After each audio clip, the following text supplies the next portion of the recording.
依据东兴基地位伫咧北区东风路、金丰路、小东路以及铁路周围地区，土地面积大约为6158平方公尺，具有真好生活机能以及交通便利性。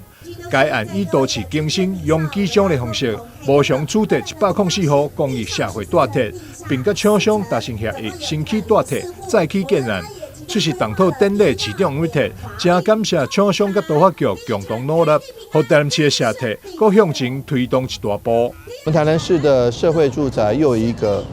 开创一个新的一个案场，这个案场总共台南市政府无偿取得104户的公益社会住宅哈。那这个社会住宅，而且我们跟厂商的协议是，他们先盖社宅，再去盖他们的建案。所以社宅会先完成落成，那估计这104户的社会住宅，如果以一户这个800多万900万，那当然至少省下如果现在来算是至少省下9亿1000万。那如果以完成的时候的价值来看，可能省下了更多。因此呢，我们觉得其实非常谢谢这个经过都更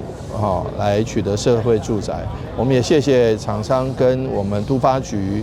大家的一个共同的努力，可以让台南市的社会住宅又往前推动一大步。黄伟哲进一步讲到，东兴社铁为伫咧两林区当中的两林区，以基地来看是产铁广告，未来巨大大铁，不管是少年人，也者是年长者，就医就学，也者是去工课，拢是非常好的黄金地段。它这个 location 太好了，我们的社会住宅不是在天涯海角，也不是在山边水边，我们的社会住宅就是在蛋黄区中的蛋黄区。以这个现在的基地来看，是一个产铁共构的基地，而且